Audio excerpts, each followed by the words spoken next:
Hello. Thanks for agreeing to set up this interview. As you know, we only have a short amount of time, so let's go ahead and get started right away. Now, I know that you've been involved in some work on community issues. Can you tell me what attracted you to the community issue that you chose at the beginning of the semester? Yes, I can. Well, the community issue that I chose at the beginning of the semester was on gun-free zones, and more specifically, the reformation of gun-free zones. Now, my attraction to this issue was first originated about 10 years ago when my father taught me the true importance of defending yourself and those around you.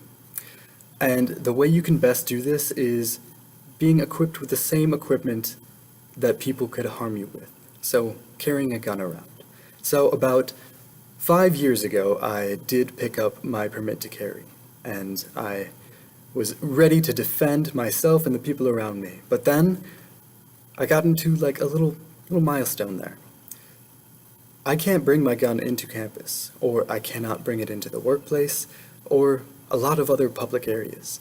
And that's dangerous because criminals who do not follow the law don't even care that it's a gun-free zone. They're not going to look at the sign and just be like, "Oh, well, it's a gun-free zone. I can't go in there and shoot some people." But me, I'm a law-abiding citizen and I follow the laws. So if I can't defend myself in that public area, that's a dangerous place. So, because of all this, I decided to talk about it and bring light to this issue.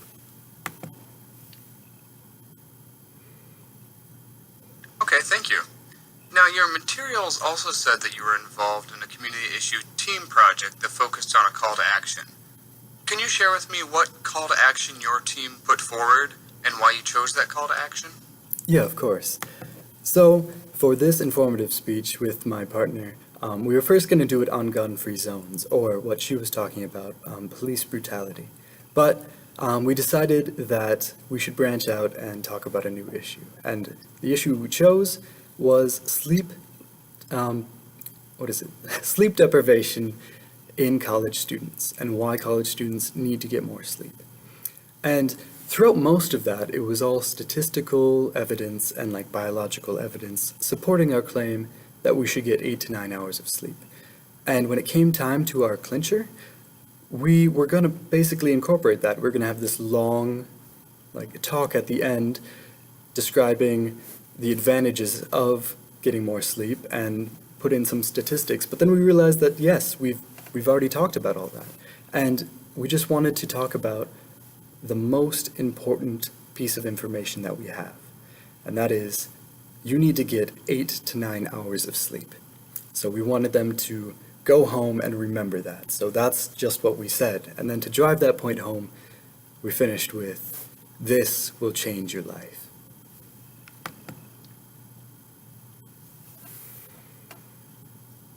I see. Now, if I were to ask the other members of your team what they think your biggest strength is, what do you think they would say, and why do you think they would say it? Well, if you were to ask Emily what my biggest strength was, I don't think there's any hesitation in what she would say. She would say that I have a drive for perfection. And this can be exemplified in the fact that while we were doing research, I not only looked up research and information that would be beneficial to our speech and to the content, but I also looked for challenging and influential pieces of information that would make our speech absolutely as perfect as we could get it. And after we finished the outline, after we did all of the research and put it into formats, I consistently rearranged it to see what would make the most sense, what would be the best organizational pattern. And I even did that to sentence structures. I tweaked all of the sentences and excluded some and added some more. And Emily was not too happy about this. She was too busy trying to memorize the information, and I was busy trying to make it as perfect as we could get it. So I guess she would say that I have a drive for perfection.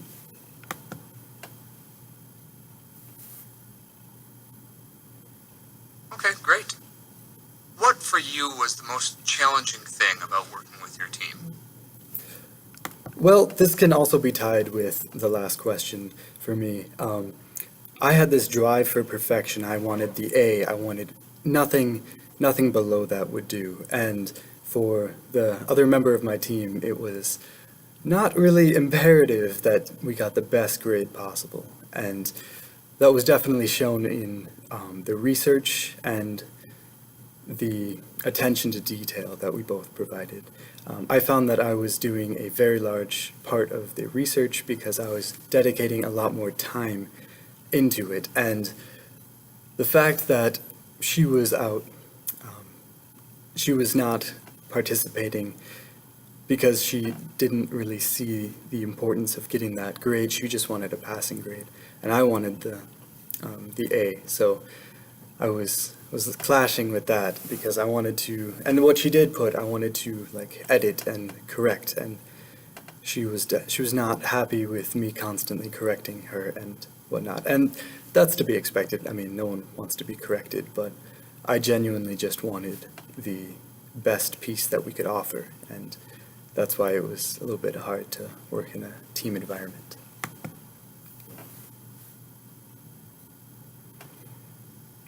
Thank you. Okay, last question.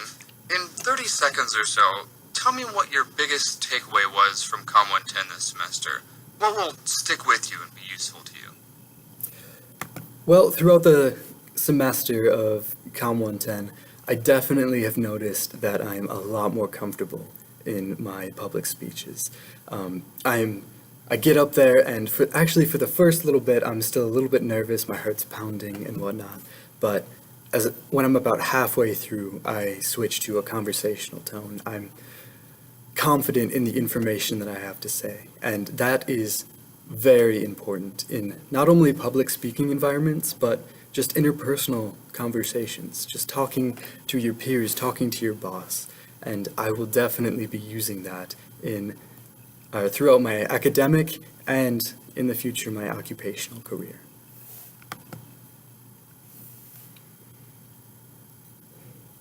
All right. Well, thank you so much for taking the time to talk with me. Of course. I'll probably be in touch with you in the next few weeks or so. All right. Take care. Sounds good. See ya. Josh, I did it!